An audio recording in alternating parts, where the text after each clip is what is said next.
അസ്സലാമു അലൈക്കും. എല്ലാവർക്കും സന്തോഷവും സമാധാനവും ഉണ്ടാവട്ടെ.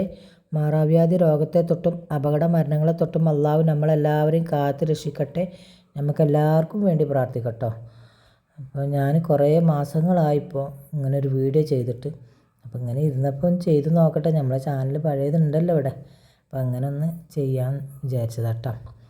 അപ്പോൾ കുറച്ച് ബുദ്ധിമുട്ടുകളൊക്കെ ഉണ്ടായിരുന്നു, അതിൻ്റെ പേരിലാണ് പിന്നെ വീഡിയോ ഒന്നും ചെയ്യാതിരുന്നത്. എനിക്കൊരു തൈറോയിഡിൻ്റെ ഒരു അസുഖം ഉണ്ടായിരുന്നു. അത് തൊണ്ടയിൽ മുഴ ആയിട്ടായിരുന്നു. 25 കൊല്ലം മുന്നേ ഉള്ളതാണ്.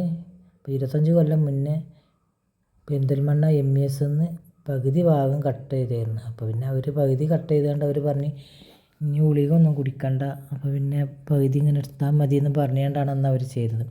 പക്ഷേ അതുകൊണ്ട് ഞാൻ 10-20 കൊല്ലം വരെ ഗുളിക ഒന്നും കുടിച്ചിട്ടില്ല. എനിക്ക് അതിൻ്റേതായ ബുദ്ധിമുട്ടുകളും ഉണ്ടായിട്ടില്ല. തലയിലെ മുടി ഇങ്ങനെ കൊഴിഞ്ഞ് പോയുണ്ടായ കാലം മുതൽക്കേ ഉള്ളതാണ് ഇപ്പോഴും ഉണ്ടത്. അല്ലാതെ പറയത്തക്ക ബുദ്ധിമുട്ടൊന്നും ഉണ്ടായിരുന്നില്ല. പിന്നെ 5 കൊല്ലം മുന്നായിട്ട് ഇപ്പോൾ തുടങ്ങി ഇങ്ങനെ ശ്വാസത്തിനൊരു ഇടർച്ച, കിതപ്പ്. നമുക്ക് അധികം ഒന്നിനും കുമ്പിട്ടിട്ട് മുറ്റടിച്ച് തരാനോ തുടക്കാനോ തിരുമ്പാനോ അങ്ങനത്തെ ഒരു പണിക്കും പറ്റില്ലായിരുന്നു. അതുപോലെ കുറച്ച് ദൂരം നടക്കുക, സ്റ്റെപ്പ് കയറുക, അങ്ങനത്തെ കാര്യങ്ങൾക്കൊക്കെ പ്രയാസമായിരുന്നു. ഇങ്ങനെ കിതപ്പ്, വല്ലാതെ കിതപ്പ് ഇങ്ങനെ വരലായിരുന്നു. അങ്ങനെ സഹിക്കാൻ പറ്റാതായപ്പോൾ ഡോക്ടറെ കൊണ്ടുപോയി കാണിച്ച്. നമ്മൾ ഇപ്പം പുതിയങ്ങാടി നീലി ഹോസ്പിറ്റലിൽ വേലായുധൻ ഡോക്ടർ എന്ന് പറയും, അവർക്കാണ് കാണിച്ചത്. അപ്പോൾ ഈ തൈറോയിഡിൻ്റെതാണോ ഇങ്ങനെ കൂടിയെന്നൊന്നും നമുക്കറിയില്ലല്ലോ. അങ്ങനെ ഡോക്ടറെ കാണിച്ചപ്പോൾ ഡോക്ടർ തൈറോയിഡിൻ്റെ ടെസ്റ്റ് ഒക്കെ എഴുതി തന്നു. അതൊക്കെ ചെക്ക് ചെയ്തൊക്കെ ചെയ്തപ്പോൾ ഡോക്ടറിൻ്റെ തൈറോയിഡ് കണ്ടമാനം കൂടിയിട്ടുണ്ട്, അതുകൊണ്ട് വന്നതാണ്. അപ്പോൾ അതിന് പിന്നെ കുറച്ച് കാലം മരുന്ന് അവിടുന്ന് കുടിച്ച് പിന്നെ കഴിഞ്ഞാൽ തൈറോയിഡിൻ്റെ ഡോക്ടറെ തന്നെ കാണിക്കാൻ വിചാരിച്ച്. അങ്ങനെ പിന്നെ നമ്മൾ തിരൂരിലുള്ള തന്നെ സിയാബ് ഹോസ്പിറ്റലിൽ പോയപ്പോൾ ENT ഡോക്ടറെക്കാണ് പിന്നെ കാണിച്ച്. തൈറോയിഡ് ഡോക്ടറെ കാണിച്ച് പിന്നെ പോയപ്പോൾ അയാൾ അന്ന് ലീവായിരുന്നു. അപ്പോൾ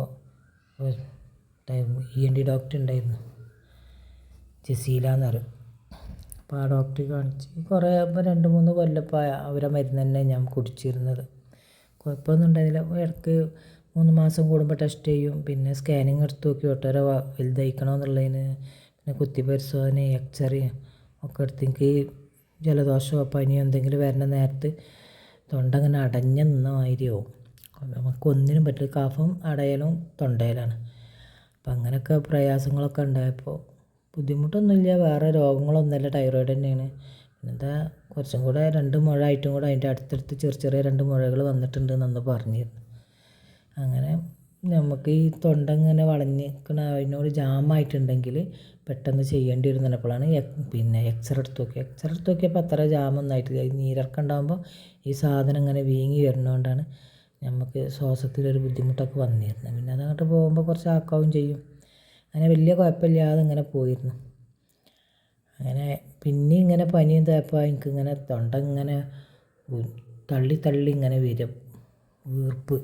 അപ്പോൾ പിന്നെ നമ്മളടുത്തൊരു ക്ലിനിക്കിൽ മെഡിക്കൽ കോളേജിൽ ഒരു ഡോക്ടർ വരുന്നുണ്ട്. അപ്പോൾ അവരെ കാണിച്ചപ്പോൾ അവർ പറഞ്ഞ് തൈറോയിഡിൻ്റെ സർജൻ്റ് ഡോക്ടർക്ക് ഞാൻ എത്തിത്തരാം മെഡിക്കൽ കോളേജിൽ, അവിടെ പോയി നിങ്ങൾ കാണിച്ചോളൂ, ഇത് എത്രയും പെട്ടെന്ന് ചെയ്ത് ഒഴിവാക്കണം നല്ലത്, ഇങ്ങനെ വെച്ചുകൊണ്ടിരിക്കേണ്ട അത്രയും കാലങ്ങളായതല്ലേ എന്നും പറഞ്ഞു. അങ്ങനെ നമ്മൾ മെഡിക്കൽ കോളേജിൽ പോയി ഡോക്ടറെ കാണിച്ച്. വിവേകുമാർ എന്ന് പറഞ്ഞ ഡോക്ടറിനെ അന്ന് അവിടെ കാണിച്ച്. ഡോക്ടർ നവംബർക്ക് ഓപ്പറേഷത്തിന് ബുക്ക് ചെയ്തു.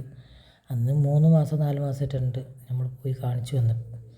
നവംബർ മാസം ആയപ്പോഴത്തേന് പിന്നെ പോണതിൻ്റെ ഒരാഴ്ച മുന്നേ എനിക്ക് പനി പിടിച്ച് പഴയമാതിരി തന്നെ തൊണ്ടയിൽ ഇങ്ങനെ കഫം ഇങ്ങനെ നിറഞ്ഞ്. അപ്പോൾ അത് കഫം പോകാനും പനി മാറാനും വേഗം ഗുളിക കുടിച്ചപ്പോൾ പിന്നെ ചുമയായി മാറി. അങ്ങനെ 4 ദിവസം അവിടെ അഡ്മിറ്റായി. 4 ദിവസം കിടന്നിട്ടും അവർ മരുന്ന് തന്നിട്ടും ചുമക്കൊരു ആക്കുമില്ല. അങ്ങനെ ചുമ മാറി അവർ ഓപ്പറേഷൻ ചെയ്യുക കുഴപ്പമൊന്നുമില്ല, ആക്കായിക്കോളും എന്നൊക്കെ പറഞ്ഞു. പക്ഷേ എനിക്ക് ആ കാര്യത്തിൽ ഭയങ്കര ഒരു പേടി. അപ്പം ഞാൻ പറഞ്ഞു എനിക്ക് ആക്കായിട്ട് ഞാൻ പോരാ. ഒപ്പ് വരെ ഞാൻ ഇട്ട് കൊടുക്കാനുള്ള പേപ്പർ വരെ റെഡി ആയിരുന്നു. അങ്ങനെ പിന്നെ അവിടുന്ന് പോകുന്നു. ഡോക്ടർമാർ ഒഴിവിനനുസരിച്ച് അതാക്കായാലും ഞങ്ങൾ വിളിക്കുക, അപ്പോൾ വരുന്നുണ്ടെന്ന് പറഞ്ഞു. അവർ വിളിച്ചപ്പോൾ ഞാൻ പറഞ്ഞു എനിക്ക് ആക്കായിട്ടില്ല, അപ്പോഴും കുറച്ചൊക്കെ ചുമ ഉണ്ട്. അങ്ങനെ ഇവിടെ 2-3 ഡോക്ടറെ മാറി കാണിച്ച്. ലാസ്റ്റ് തിരൂരന്നെ സിറ്റി ഹോസ്പിറ്റലിൽ പോയി. അവിടെ മുഹമ്മദ് ജാസിം ഡോക്ടർ എന്ന് പറയും, അവർക്ക് കാണിച്ച്. അപ്പോൾ അവർ പറഞ്ഞാൽ അലർജി ആയിക്കണ ചുമ, അതിനുള്ള മരുന്ന് ഒരാഴ്ച കുടിച്ചതിൻ്റെ ശേഷമാണ് ഓപ്പറേഷനൊക്കെ നടത്തിയത്.